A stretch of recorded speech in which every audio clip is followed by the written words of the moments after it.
Welcome to Belfast International Arts Festival 2020 and this event, Singing, Struggle and Agreement. Every year the festival brings us lots of international talent and also local talent of an international standard. It throws a light on various issues and allows us to look through a creative lens at kind of societal issues that we're actually kind of dealing with. So we're looking at the Good Friday Agreement today. It's been implemented, it's been ignored, it's been extended, but have you ever heard it sung? Well, today that could be the first time because we have the Northern Irish and in fact the all-island premiere of Claire Salter's Good Friday Agreement, Peace in 4/4 time. And it takes the verbatim text from part of the agreement and sets it to music. Now, pandemic and protest have really dominated a lot of this year's news. And when you look back at world history, pandemic is somewhat sporadic, but struggle and protest is definitely a constant. This event is part of Invisible Identities 2, an ongoing festival initiative encouraging cultural collaboration across the island, and it's supported by the Irish Department of Foreign Affairs. You're going to hear exhilarating music from the talented Hearth Chorus from Spark Opera, with some voices from NI Opera and their associates, and as well as a few guests.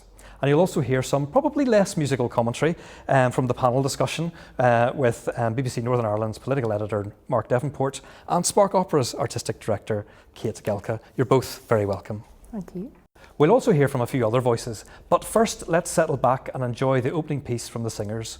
Up for lead, Song of Sacrifice from Ludwig van Beethoven with solo sopranoist Gemma Prince.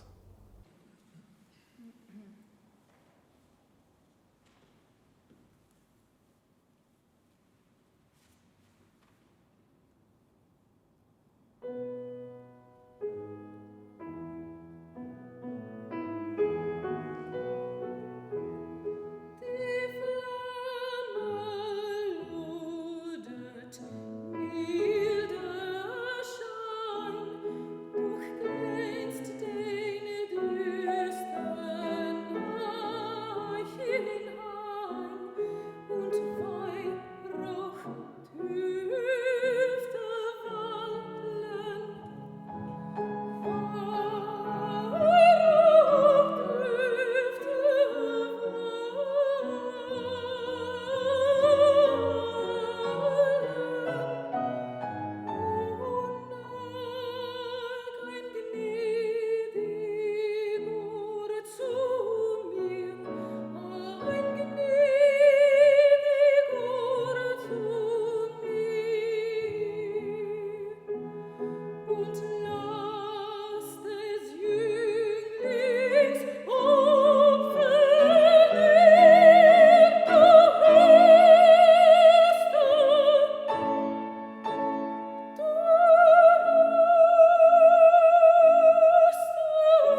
Kate, that was written nearly 200 years ago. One of quite a number of political songs in Beethoven's kind of repertoire. Being political or making a political point, it's something that artists have been doing for a long time. It's not new. Yeah, absolutely. Although, I mean, this was more his kind of middle period, kind of when he was kind of withdrawing in a way from society and was sort of becoming more spiritual. And it's a song of sacrifice, and it's what you will kind of give up for beauty and goodness, and what you'll kind of lay at the paternal hearth, for your artistry, and for your craft. And Das Schöne zu dem Guten is actually a sort of phrase that Beethoven would sort of sometimes scribble at the end of his kind of later scores, beautiful for the good, So it's kind of just gives you a kind of a glimpse of sort of what's going on in his mind, really. And it reminds me a bit of, we're kind of in the middle of pandemic, the creative arts are kind of not doing very well out of government schemes and grants from government. And there's a feeling of kind of that constant struggle of the artist comes through this, as well as the overall thing of young man and sacrifice to Zeus and things. But it does have kind of contemporary resonance as well. It does, absolutely. I mean, hashtag Fatima, I mean, the kind of the catastrophe with that government advertising, which kind of saw a ballerina kind of in a pose kind of that showed her training, but then sort of suggested, oh, well, why don't you go and get a job in cybersecurity? It just shows a government that's really completely out of touch with just the sacrifice that goes into becoming an artist and how vocational the arts are, Mark, moving away from music briefly, because I guess we've got a kind of a twin track conversation going on, but the Good Friday Agreement, the negotiations that were kind of running up to it, when George Mitchell arrived on the scene, that was kind of around 1995 or so. He was involved with the decommissioning report, and then Mitchell Principles came out and things. Did you have a sense as you were reporting that this was going to be different, that something was being unlocked, or was this kind of in your mind, were you kind of depressed as this is just yet another time I'm going to stand outside in the rain waiting for politicians to fall out with each other? I think when George Mitchell was pulled in, there was a sense of more impetus there. I remember there was a somewhat absurd controversy at the time about whether the fact that he had Maronite Christian roots might possibly put him on one side or other of the communal divide here. But you should remember that we'd had a very sort of slow process with exploratory talks with Sinn Féin running up to that, and a lot of the early talks involving George Mitchell, but when unionists like Ian Paisley and Bob McCartney were still inside the building, were happening at a very, very slow glacial pace. That did carry on for quite some time. So it was really a case of when those unionists pulled out, and then with the restoration of the IRA ceasefire, Sinn Féin was let in, that things started to pick up. And it wasn't necessarily about what was happening within the building, castle buildings, but it was also what was happening outside the building, the change of context with the arrival of Tony Blair as a new energetic Labour leader who Republicans thought they might do a deal with, and also Bertie Ahern on the scene. And then you saw the car park where the diehards of us have been parked out there for ages in all sorts of terrible weather. Now, we've been keeping, if you like, sentry duty on that on our own. But then the impetus as the deadline for agreement came closer became much greater. And we saw not only more business going on within castle buildings, but the world's press descending on the car park outside, and it became more difficult for us to find our normal places for broadcasting and picking up information from the spin doctors, because we were suddenly cheek by jowl with a whole crowd of journalists. No social distancing then. No, very different today. And we'll come back to maybe the media's role and things there as well. It was also, it felt quite novel when I was kind of looking back and realising kind of the twin track approach of saying, well, you could have talks going alongside kind of this parallel decommissioning process as a way of kind of saying we can't put the horse before the cart or the chicken before the egg. It felt like it was impossible that nobody would ever agree to this, but actually in the end it did deliver, and it was maybe the first of many constructive ambiguities of, well, we can kind of all shuffle a little bit and build trust or build confidence. I think Tony Blair once used a metaphor where he said the peace process was like a bicycle and you just had to keep it moving in order to keep it standing up, and I think that whole business of pushing things on. Sometimes it seemed a bit annoying. They're being incredibly ambiguous. They're not answering the question. But if you ended up trying to come up with a firm answer there and then somebody had to give. You know, was it going to be disarmament first? Was it going to be power sharing first, or whatever? And that ambiguity meant that various politicians could sell it to their grassroots in different ways, and it kept going. Now, obviously, there are questions as to, you know, how real decommissioning was and whether it was ever, you know, totally. There's still no proof. Totally completed. But at that stage, it was a case of kind of giving people a sense that things were on track, you know. And sometimes it made it very unstable because there were a lot more things to go wrong. But on the other hand, you could get over them. A couple of months' time, somebody might come back into the talks, or something else would happen. So it was kind of more loosely coupled rather than. There were quite a few moving parts going on at the time of the Good Friday Agreement, and obviously, common sense would say, "Oh well, look, if you've got 10 problems to resolve as opposed to just one, that's going to be harder." But sometimes that could allow for trade-offs. So you're not getting what you want on problem 3, but you are getting a better deal than you thought you might on problem 7. And so you got those kind of trade-offs going on. So when, if you fast forward to us actually seeing the fine print of the Good Friday Agreement, when that came out, you found that different parties have been concentrating on different things. There was that deal about whether the Irish Republic would continue to have its claim over Northern Ireland. There was a whole business about the structures of power sharing and how much North-South cooperation there would be. And then you have things like the Republicans and the Loyalists who were really concentrated on getting their prisoners out. And that happened much more rapidly, I think, than any of us had expected until we saw the fine text. And there were other massive issues like the reform of the police all coming out there in one massive negotiation. Earlier on, I caught up with Monica McWilliams. She co-founded the Northern Ireland Women's Coalition in 1996 and was an MLA until about 2003. We covered kind of 2 years of negotiations in about 4 minutes, but I began by asking her about the room where the talks had been happening. But the room itself was a very large room. There was no real light. You couldn't open a window. The windows were up above us in little slits. It's a bit of a hothouse, really. Big table. We were sitting next to the Progressive Unionist Party, and the Labour Party were to my right. 2 delegates from the smaller parties, 3 from the larger ones, and our facilitators behind us. You were allowed to have 2 or 3 people assisting you. So at times there were about 70 people in the room. On the first day of the talks, Pearl and I were the only 2 women at the table.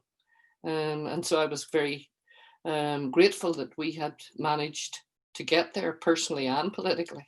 Otherwise, there would have been no women around that table. After February, and the talks moved to Dublin Castle and they moved to Lancaster House in London. And at both of those, they were both disastrous because on the one hand, one of the loudest parties, UDP, got thrown out, and at Dublin Castle, Sinn Féin got thrown out. And each time they got thrown out, you had a 6-week stoppage until they came back in again.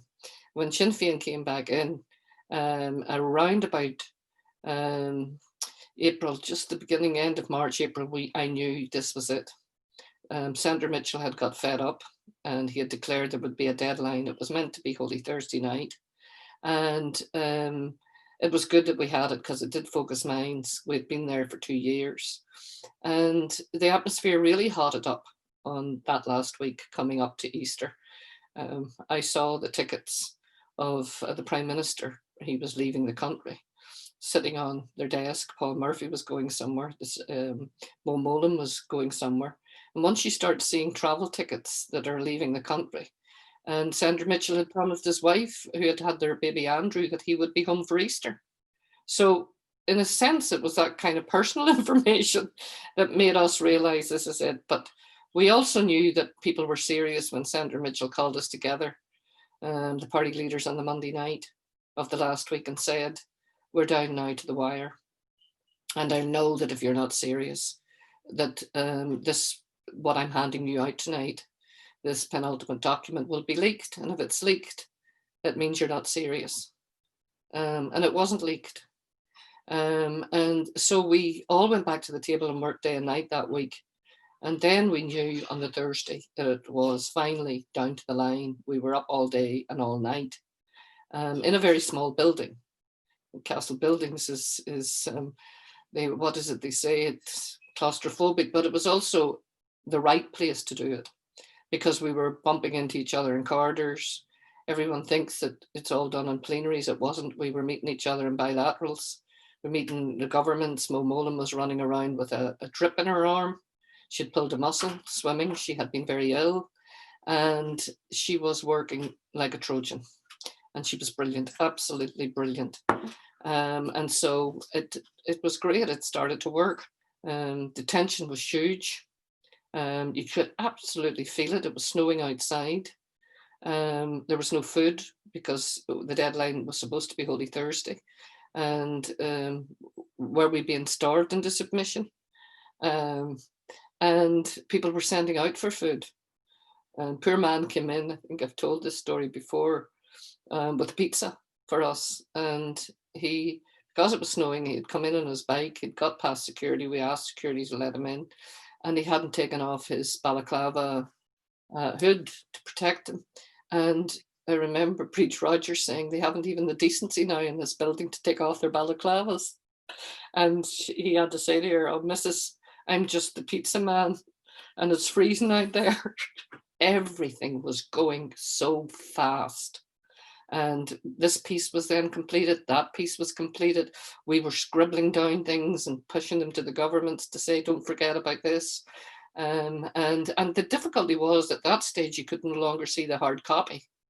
And so you didn't know, the principle was nothing is agreed until everything's agreed. But we didn't know how much of it had been agreed. And then came the crucial Good Friday. Mark, if the people inside, part of the negotiations, had kind of lost track of the paper copy of exactly where everything was, and I'm sure that was actually deliberate on the part of the government, what was it like outside trying to actually get the detail of, because your job as journalists isn't really to wait to the end and report the conclusion, it's to report it as it goes along and to tell people about this is in, that is out and things. So how difficult was it to actually get that information with any kind of reliability?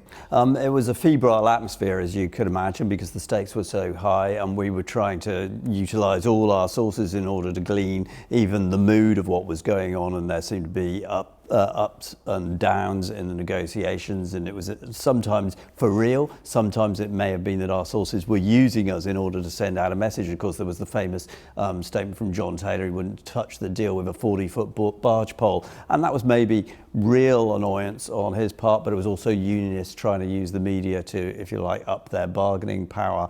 We had the governments who were spitting out various lines, and we had a lot of London-based journalists over who were listening to Alistair Campbell, then the government spin doctor, and normally his kind of word was writ in terms of what he said. And I remember, because we had been there on that mark for quite a long time, we had a lot of different sources amongst smaller parties like the Women's Coalition, Sinn Féin, the Unionists or whatever, and sometimes the London journalists would come out and say, "Oh, Alistair said it's like this," and we'd say, "Well, it was like that about 2 hours ago, but it's actually changed because we've heard something from somewhere else." So yeah, we were working quite hard to keep our audiences, our listeners, updated. I remember as the night drew on with Good Friday, I was meant to be updating Radio 5 Live on the hour. Rod Sharp had the overnight programme, and I would come on and I'd give him whatever was the very latest on an hourly basis.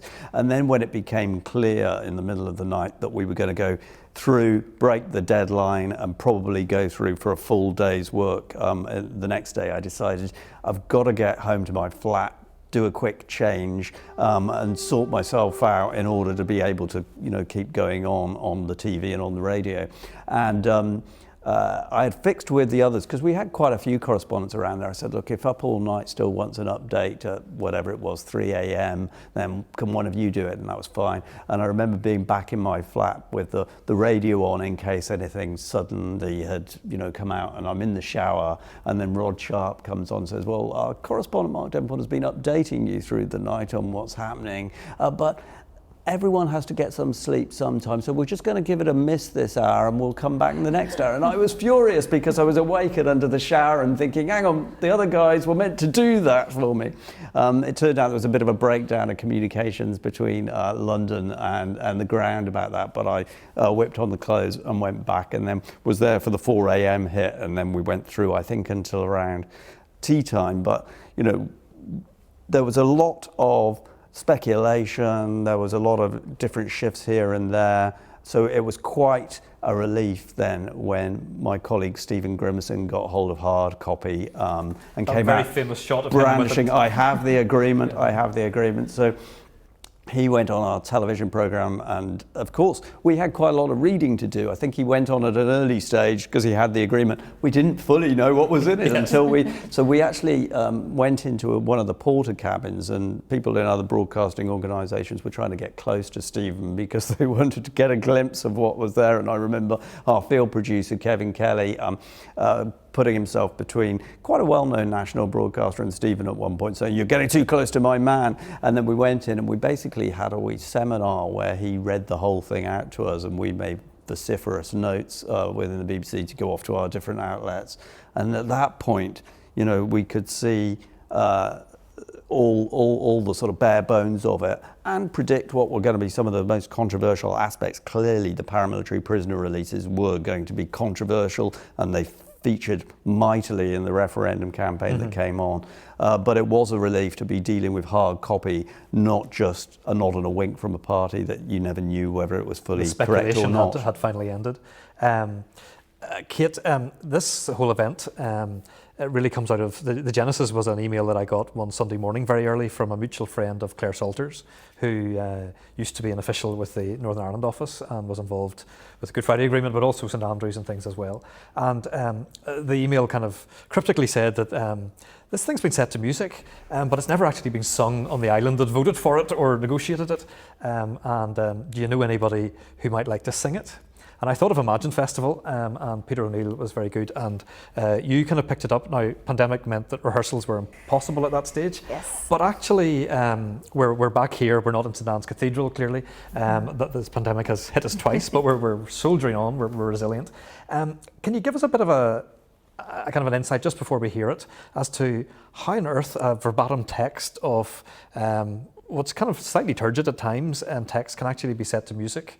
Oh, well, Claire Salters made lots of very sort of intelligent compositional choices. I mean, for one thing, the style is kind of like plain chant, you know, so it really serves the text, and you can hear from the music that she's really treating the text like it's sort of sacred. And there's not a single word changed. No. There's a couple of phrases repeated, but it's from start to finish with no alteration. No, it's unabridged, which is really incredible. But no, I mean, she's also kind of interestingly, just at the very, very start of the piece, she's actually used sort of piano as a kind of dynamic marking, and then the notes are E-A-C-E, so it's kind of a musical pun, I guess, on the word piece. But she's kind of used that as the sort of the structure on which the whole piece hangs, and it's very successful.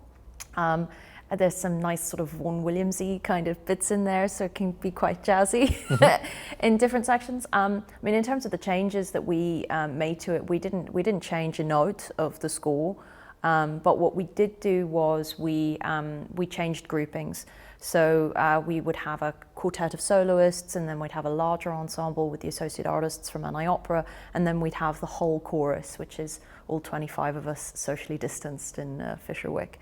And what that does is it just kind of gives the impression of, you know, a growing consensus. And I think that's really what kind of my impression of the Good Friday Agreement is. And obviously the kind of the referendum numbers, you know, speak for themselves.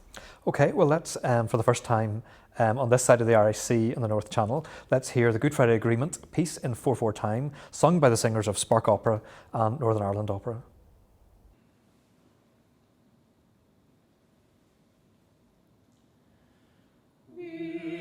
Of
Kate and Mark, I'll get your reaction to it in a minute. I'll let you kind of settle down as I'll get you kind of process. But I talked to Claire Salters, the composer, and I asked her why, out of all of the parts of the agreement, all of those chapters and all kinds of things, that she chose the declaration at the start. And here's what she said. I picked the declaration in particular because it encapsulates the essence of the agreement, all the different elements and strands of it, and brings it together in a very human, non-legalistic way, almost like a secular creed. The very human expression of we, the participants, communicating to the people of Northern Ireland and Ireland, I thought was very powerful. The full title of the piece is The Good Friday Agreement, Peace in 4/4 Time. And peace is spelt with a lowercase p, like the performance direction for piano quiet, and then EACE in capital letters to denote the first 4 notes of the piece. I was constrained by the text. I couldn't mess with the words because, the agreement's the agreement, and you have to stick with that, however awkward it is. I managed to hem myself in with that opening cryptogram. So things needed to start with that EACE. So you're in a minor key to start with. And then 4/4 constrained the time signature. So you're working in a sort of rigid set of constraints. But in a way, although those made it difficult, the words, the time signature, and the opening motif, it's sort of symbolic of any form of negotiation or difficulty. You're always constrained by the parameters set by people's red lines, so it seemed fitting to do that. So I just had to get on with it, as you do. This piece was produced in 2019 as part of a call for compositions to mark the centenary of the signing of the Treaty of Versailles. And I'd started thinking, well, what does peace mean for me? It's not necessarily all about Flanders Fields. It is about something that matters in the here and now. And the most significant thing that I was involved in throughout my career was the work to achieve the Good Friday Agreement, and in particular, in my case, the subsequent implementation.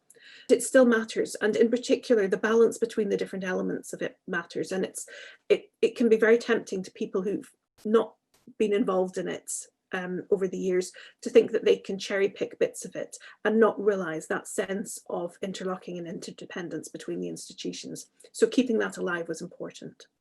Having been a lot more closely involved in the St Andrews Agreement negotiations and implementation, I have thought about what you would do with that. It doesn't have the nice declaration of support that's written in human language. It is written in the language of bureaucrats, which appeals to my inner nerd, but is not necessarily the sort of thing that would appeal to a wider public. But who knows? Mark, there's a threat or a promise of whether we come back for more. I'm not quite sure how Claire would set the a promise not to go ahead with water charges or higher rates on various expensive buildings to music in the St Andrews Agreement. I'm thinking lots of little chimes and kind of big drum. I think a big percussion section would have to be added really for that. You never expected really that somebody would set a political text, and it's difficult to imagine how you would do it. Well, she does say that she was constrained by the text, and obviously I don't think she was dealing with the Gettysburg Address or Martin Luther King speeches there, so there are difficulties, I would have thought, in scanning anything to do with the North-South Ministerial Council, British-Irish Intergovernmental Conference, but more power to her elbow. She's done a better job than I think anyone could have imagined. I suppose if you would to ask me prior to this what music had I associated with the Good Friday Agreement, it would be on a much more poppy level, because I covered the U2 Ash concert where they had One Love and Give Peace a Chance. I was there at Omagh where Juliet Turner sang Broken Things when everything went wrong, and I was there with the Nobel Peace Prize ceremony where John Hume broke into the town I love so well. So those would be my musical associations, but let's stick that up there in the pantheon and see how it lives down through the decades. Kate, verbatim works, there's quite a history of it actually. It can become, using the unaltered speech or unaltered text can be quite a powerful way of holding truth to power or pointing out the absurdity of what people are saying. Maybe give us some examples of some of that. Absolutely. Just recently, obviously last year, Conor Mitchell's Abomination, which kind of set to music terribly homophobic things that members of the DUP had said and were on the public record as having said. Kind of over about 20 years or so. This is Yes, kind of going back quite far and quite recent as well. Yes, so that was set to music, and I mean that opera was tremendously successful. It sold out and won the Irish Times Theatre Award for Best Opera Production. You know, so that's kind of a massive achievement.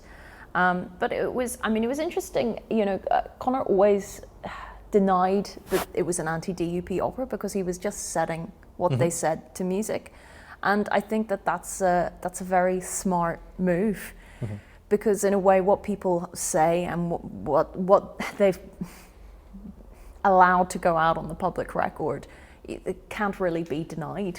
And we're here as part of an arts festival, and in a sense, art often it either holds up a window or it holds up a mirror, and part of it is it's kind of just helping you think through and listen to things with different perspectives and so on. So there's a kind of an element of he's nearly doing a painting of here's what it is, here's a reminder, and here's several examples. Does that add up to anything? Absolutely, and it wasn't a simplistic kind of setting by any means. No, it wasn't gratuitous either. I mean, no, he actually showed great compassion towards kind of members of the DUP, and was also asking the question, why on earth do they have this hostility and this aggression to this minority community? You know, I think that was very successful. Mark's given us some examples of times when music have been very important through the peace process and kind of the Troubles as they have lingered on as well. But actually, I mean, if Black Lives Matter and so on, there are kind of many more things, not necessarily my listening tastes, but Beyonce's Freedom, Miguel's How Many, Victoria Monet, Better Days with Ariana Grande and things, which would be kind of catchy on the radio. But yet actually, it feels sometimes that in Northern Ireland, it's more playwrights that actually have done the running on kind of trying to interpret or put a shine on some of the things, like David Ireland's Cypress Avenue, kind of very powerful piece. Albie Spollen's Lally the Scut of watching Northern Ireland throw itself down a well, and as soon as it creeps up to the top, it just jumps back in again because it prefers to be at the bottom. I mean, it's darkly satirical, and even Rosemary Jenkinson in this very building, Accidental Theatre, doing kind of Michelle and Arlene, kind of 4 parts, kind of slightly ridiculing what it must be like to be at the top of a kind of a political system that's falling apart. But it feels like playwrights do more than actually songs. We don't have a huge number of Phil Coulter songs to kind of go back on. Well, I mean, I think there are a few, and I mean, I defer to Kate in terms of what classical music has done. But I mean, in terms of popular music, I often think of Paul Brady's The Island and how that summed out that terrible period in the sort of 80s and 90s. I remember using it for one of the annual reviews that we made a film of the events that year. And, you know, that sort of desolation, the fact that there had to be more than this. And there've been, you know, other songs down through the years, you know, where, you know, obviously there was Zombie by the Cranberries. There was also things like Rufrex, the Wild Colonial Boy, and then the works of Andy White, which often, you know, summed up a lot of what was going on in the Troubles. So, you know, there is a body of work there. And now, I think you're making a good case. Now maybe, you know, we've got the protest songs of Van Morrison about the pandemic. I'm not sure quite how those will go down in the pantheon of popular music, but it's certainly interesting to see Robin Swan as health minister writing in a popular musical magazine to try and kind of dissuade people from that. We'll maybe move on from Van Morrison, Mark, the Good Friday Agreement, if we kind of hark back to that for a second, it gets blamed for a lot of things. It's a cause of stress when it comes to Brexit. You'll be breaking the Good Friday Agreement, you'll be damaging it, you'll be contradicting it, you'll be in support of it. It's kind of a bit of a political football, and sometimes it's a societal football at times. Is that a surprise that actually does that sense is that it's actually really important to us, even though sometimes we ignore it and then sometimes we hype it out of all perspective? But is that something about actually it fundamentally changed this place? Well, it absolutely did. It was a massive turning point in terms of essentially resolving a conflict that had gone on there for 3 decades. So it is of fundamental importance. Of course, when people come out glibly with this is breaking the Good Friday Agreement or that is breaking the Good Friday Agreement, it's often their notion of what the agreement is and their understanding of what is the most important aspect of that, and there are of course different interpretations. At the same time, of course, as we're moving forwards, there are constraints within the Good Friday Agreement. It wasn't the setting up, the creation of the best possible form of government. It was the only possible form of government. It was a way to still maintain ambiguity, a kind of a difficult compromise between people who were pulling in different directions in order to get from A to B. And, you know, I think as we look at it, it shouldn't be a sort of tablet set in stone, but something that we need to work with, and particularly the whole way in which it entrenched community divisions, which was a way to buy in all different parts of society here. We're now getting to the stage where there's a large part of society who were to some extent alienated and isolated by that. The people who are either not the one side or not the other and just want to get on with their lives. And so there's room potentially, I would have thought, for it to be modified in the future without being, you know, completely transgressed the notion that obviously peace is better than war if you want to resolve your differences. And I suppose even quite quickly it took further negotiations. It took a trip to St Andrews for an agreement to get to change enough to get the DUP on board, and that fundamentally changed politics and all kinds of things. So it has morphed and been extended and tweaked.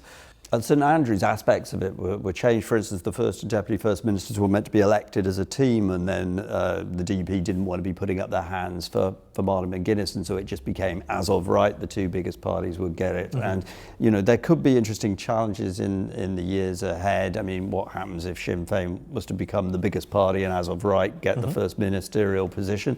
Some would say, well, that's the letter of the agreement, you've got to follow it as amended by St Andrews. Others will say, well, will the tensions at Stormont actually survive that? And of course, then we've got the whole question of what's going to happen to this place in the longer term, possible border polls in the future and Brexit and whatever that does with it, all sitting there. They will go on, I think, with this construct for a while. One of the difficulties of reforming it is that they've given people certain vetoes, and I spent quite a long time at the United Nations where various major powers have vetoes and they never give them away if they've got them. I talked to Monica about the words that went into the agreement to kind of get her perspective on some of that, but also about the role of the media in the talks. Mark, you'll want to hear her remember what she's remembered. Well, language is hugely important in negotiations. We started using the word accommodation instead of compromise because people in Northern Ireland and other conflicts see compromise as a sellout and traitors. Whereas accommodation, you have to actually accommodate each other. But the language of the agreement is technical in places, but also beautiful. What I learned was that you have to have a preamble if you're going to explain what comes next. The official language is in French, le chapeau, the hat. We learned this on the final nights when we were trying to get the right of women to equal and full participation, political participation in. And people said, what has that got to do with the Troubles? And we said, well, there had been an armed patriarchy and women had played a huge role. And they said, oh, okay, we can put that in because it matches the preamble. So you have to work quite hard on these words and find a place to put them in. But the preamble to the agreement is beautiful. And I love the idea, we the people and we the participants. And it kind of raises your spirits when and your spirits are kind of are low. You don't have time to think of emotion when you're there. You're just so focused on getting this right. When I was walking around selling the agreement and asking people to vote in favour of the agreement and knocking doors and going around the streets and the villages, and people said to us, this is a terrorist charter because of the prisoner releases. And I was able to point to them and say, no, it's also a victims charter. There are words here at the preamble. Let us remember and never forget. And also those who have been the most hurt. And let's build a different future. But also the vision that we had built was on reconciliation, which is the hardest thing of all to do, but how to make reparations to those who were bereaved and injured. I have learned in Northern Ireland, words, symbols, flags and emblems, those things are just as important in making peace. Unfortunately, we did get it right. We got the wording right. The hardest part of all was enforcing it. The media played a great role in whatever messages we could give them to get those messages out. On the other hand, by proxy, the parties were using the media. We were inside and there was a room inside which had a coffee bar. It actually had a drinks bar as well. it was right beside the plenary room, and parties would huddle in there to watch the TV and to see what simultaneously the interview was being done outside the window.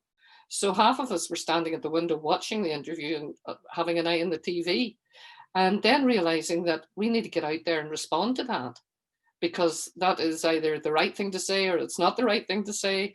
So you were having to be multitasking, because the last thing you wanted to do was for the public to get a message that this was going down, or that we weren't working at some of the issues. And it gave us confidence when we saw that parties were going out saying, we think we're going to be able to do this. I remember going up into a tree to do an interview with CNN, climbing up a rope ladder. And I remember David Irvine suddenly being told by a journalist when he was up the tree with me doing an interview that Billy Hutchison and the lads were down having a row with Paisley.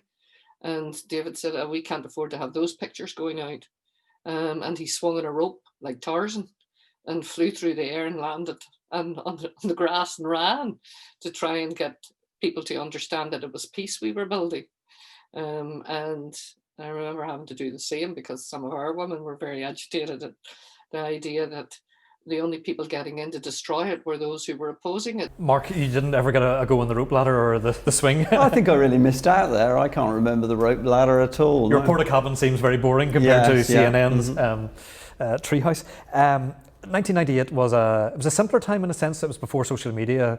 Nokia phones were around, but as covering talks, and we've had many since, we didn't stop, has it become more difficult because actually there's so many more kind of things to try and follow? People are kind of talking to their, they're sending WhatsApp messages out to various groups, they're tweeting things out and lots of people are kind of tweeting in. There's much more to kind of chat around things. It's less just in the car park. Yes, I mean, well, obviously you have to keep your head across more sources of information now, because you might be chatting, you think, to your great source, and then somebody will say, oh, that's all out on Twitter, it came out ages ago, and so you do have to keep across that. That said, it was, as I think Monica McWilliams was indicating, it was pretty much a sort of multifaceted thing even then. Even though we only had our old Nokia phones, we were getting texts from a lot of people, we were phoning people, you were maybe missing a vital call and then trying to play catch up. So things were going on several different layers, and also the whole continuous news services were much more in their infancy at that point. 5 Live hadn't been that long on the go. That was our radio continuous news service, and we were often going over as well to having sort of rolling news on the TV with various specials. So all of those demands were quite new for those of us who'd been used to working to a more fixed deadline in previous years and decades. It's maybe time for more music and more from the Hearth Chorus from Spark Opera and the Associates at NI Opera.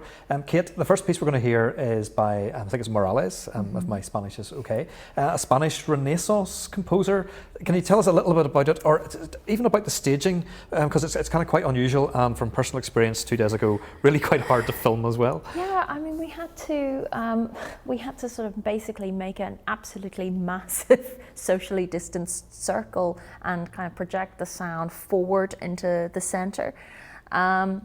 And it's very, very difficult to kind of hear and balance all of the parts. So we were very, very reliant on Keith McAllister, our music director, because light travels faster than sound. So in a sense, you're late if Keith is waving at you.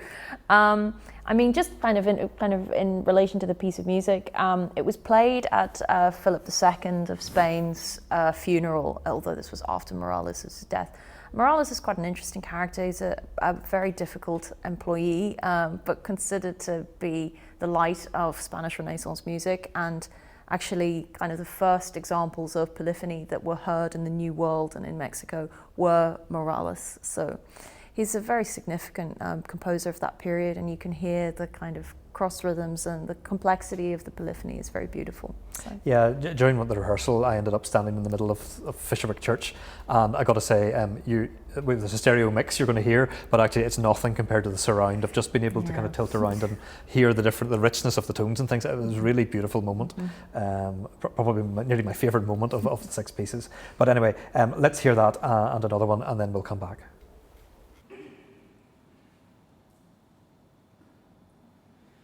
She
if you're scratching your head and wondering why we've included Martin's setting of W.B. Yeats' 1988 Lake I Live In Is Free, sung by Catherine Donnelly very beautifully there, it's tied up in our struggle for identity, I guess, on this island.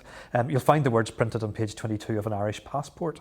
Kate, Yeats was at one level struggling with urban living, wanting to be in this idyllic rural Ireland, but at the same time he was also kind of struggling probably with kind of Celtic revival and what it meant to be English or Irish and so on. Yeah, I mean, I believe that he thought of the words to this poem while he was kind of wandering down a bustling Fleet Street, and he had a kind of moment of nostalgia for when he was a boy and he was looking at this little island in Lough Gill, and he's saying to himself, oh, I could live there in a little cabin and I could have my own blissfully isolated, sustainable existence.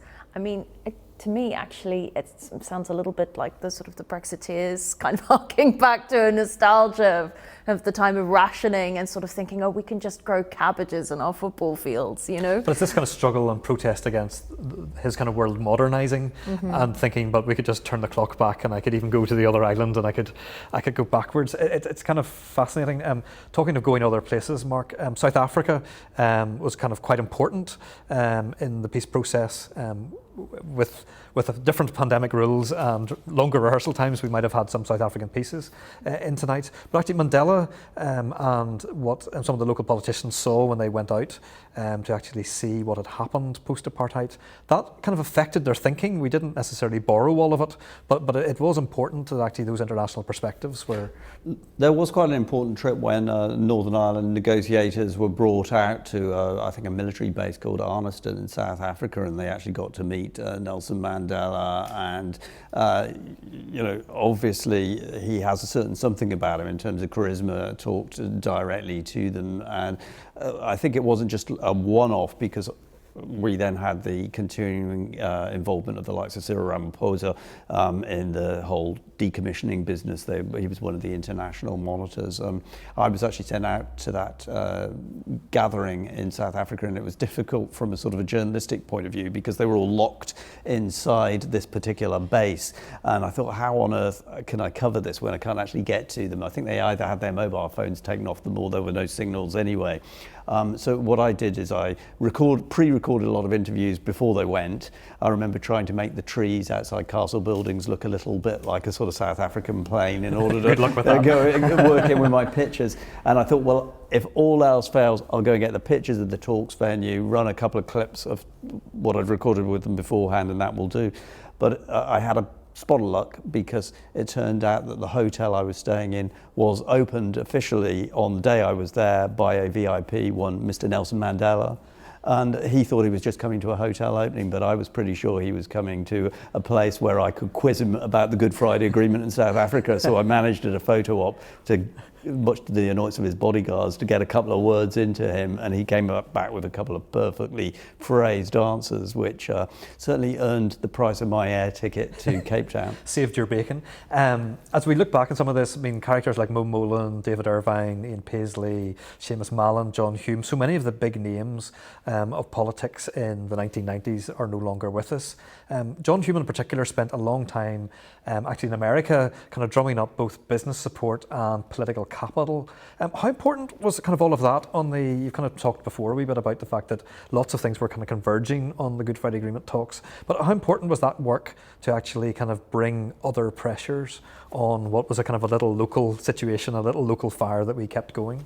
I mean, I think John Hume, obviously together with Gerry Adams, was one of the absolute crucial personalities in relation to the achievement of the Good Friday Agreement, because his work in building up influence in America, a lot of which he kind of more or less handed on a plate to Gerry Adams, I think gave Gerry Adams the vision of political influence that would span the Atlantic, which he could sell to his own hardliners as an alternative to just keeping on doing what the IRA had been doing for decades. And I think John Hume also, when people talk about all this Brexit breaks the Good Friday Agreement, it's not necessarily any of the particular letters of the Good Friday Agreement, but it's that spirit that John Hume brought to it of trying to make borders less important, that kind of internationalism, which he had been inspired with in terms of the European example, as an example of conflict resolution.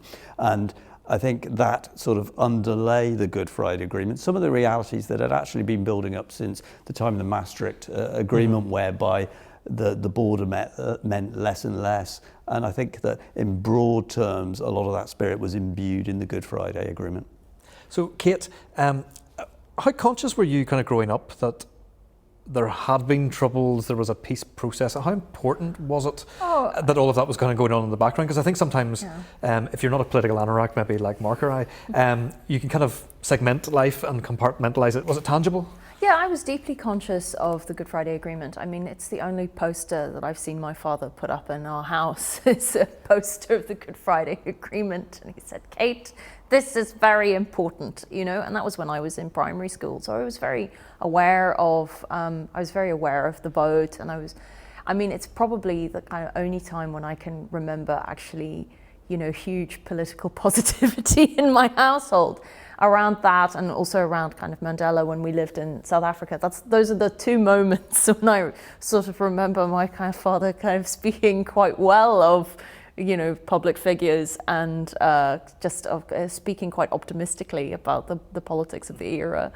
I mean, in terms of the Good Friday Agreement now, I mean, I'm just conscious from a professional perspective as a creative producer that Brexit is really bad for business.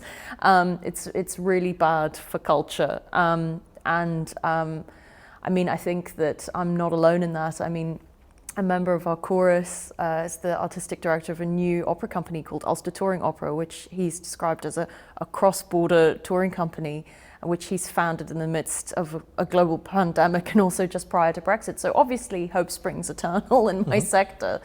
Do you think though those kind of struggles of people protesting against Brexit, people protesting against people who protest against it, you know, will there be a kind of a creative thing that comes out of that? Will we see new work actually out of that angst and struggle? Because a lot of what we are hearing today, it's railing against tyranny. It's, you know, the pieces we finish with are kind of quite strong against against the state. Well, do you think there'll be kind of creative juices will be flowing?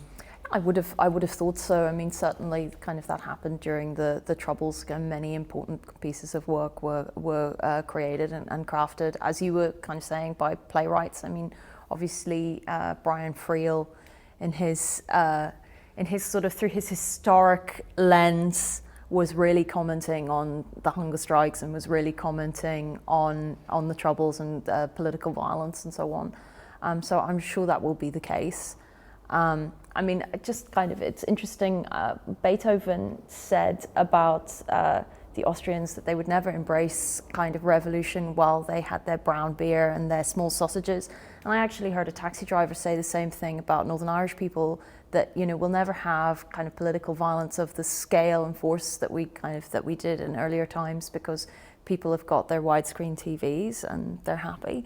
And, you know, I mean, I wonder if that's true, but I certainly think that there are a lot of artists I know who are worried about the potential for total complacency and a system that means many are at a disadvantage. So. Okay. Except for Claire, all our composers that we're kind of featuring are male, though that's not entirely surprising given who was writing music a few hundred years ago. Other than the honeybees in Yeats' poem, I think it's all pretty masculine language. It's kind of quite oppressive as well. And when I spoke to Monica, she brought some context to the kind of toxicity that can exist in conflict, and also the role of women during and after conflict.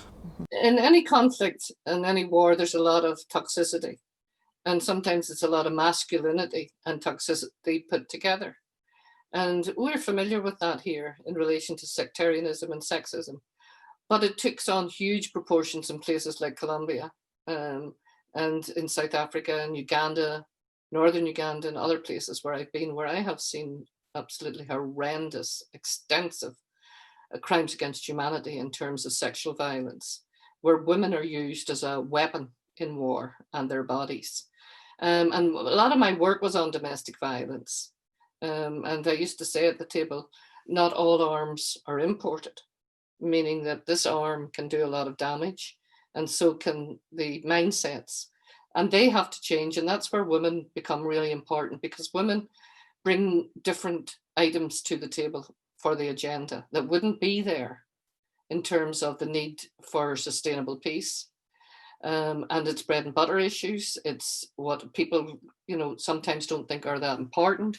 It's about the education of their children, as we see in Afghanistan for girls. It is about working at the interface, breaking down rumors and lies, being an early warning system, actually taking on some of these big warriors and saying, not in my name and not in this community, in a way that sometimes politicians do not do. Mark, Monica kind of refers internationally to other conflicts. You spent 2 years, probably 2 very happy years, escaped from Northern Ireland, but in New York at the UN. What did you kind of learn? Did it widen your perspectives on conflict? It did widen my perspectives. I mean, we were aware, obviously, of how Northern Ireland sat in an international context, even during the Troubles, the likes of Kate's father, who did a lot of work on comparative conflicts. I would have talked to him about that kind of thing. And the movement that we got in Northern Ireland in the 90s was probably in the context of those wider movements across the world, the Berlin Wall falling, where people started to think that things that they thought would never change, that there was a possibility that they could change. But yeah, the UN really did bring me face to face with a lot of other conflicts, many of which are utterly different from whatever is going on in Northern Ireland, but many of which are a clash potentially between different ethnic groups about a bit of territory and have similarities. And also a lot of the attempts to resolve those conflicts, whilst they must be precisely attuned to the circumstances that they're dealing with, a lot of it involves human interaction, actually, one leader facing up to another leader and realizing this is a human being, and also having the authority to bring their supporters with them. So some of those dynamics, I think, have been shown to be the same. If you look into the work of the likes of Professor Porrig O'Malley, who's done quite a lot of work bringing together South African negotiators and Northern Ireland negotiators, and then bringing Northern Ireland negotiators over to places like Iraq, whilst everything is different, some things are also the same. Yeah, I think that really kind of draws us to a close today.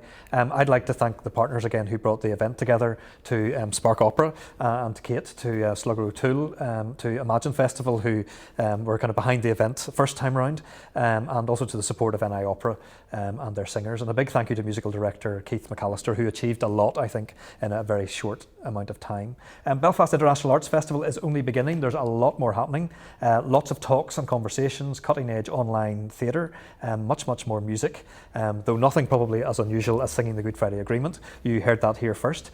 My thanks to the singers, to the panel here with me, and those who have also joined me remotely. We're going to finish with 2 more songs, both standing up to tyranny.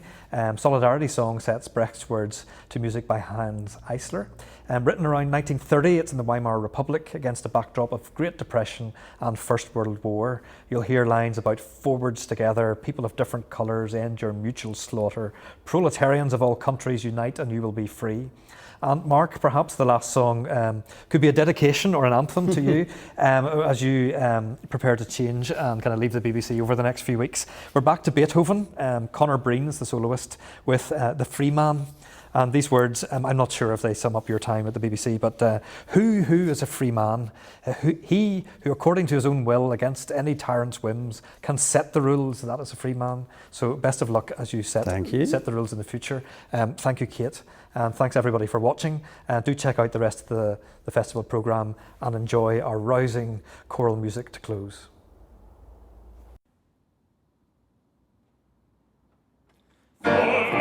Und nicht vergessen, vor Lieb und Stärke steht. Beim Hungern und beim Essen vorwärts, nicht vergessen, die Solidarität. Schwätze, weiße Freude, Körper, wendet ihr Schritte ein. Reden es die Völker selber, werden Schießerei nicht ein. Vorwärts und nicht vergessen, Stärke steht, beim Hungern und beim Essen vorwärts, nicht vergessen, die Solidarität. Alle Latte aller Länder, einig und ihr seid frei, eure großen Regimenter brechen nur die Tiere. Vorwärts und nicht vergessen,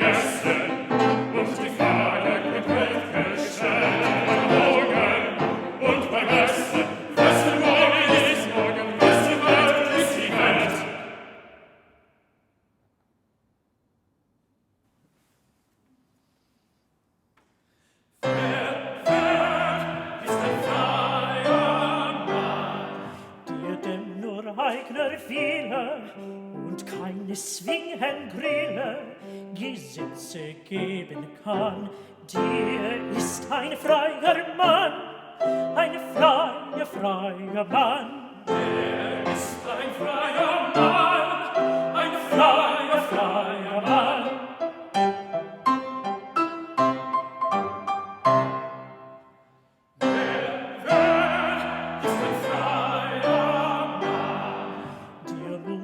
Gut und Leben gleich für die Freiheit geben, doch nichts verlieren kann. Der ist ein freier Mann, ein freier Mann. Der ist ein freier Mann.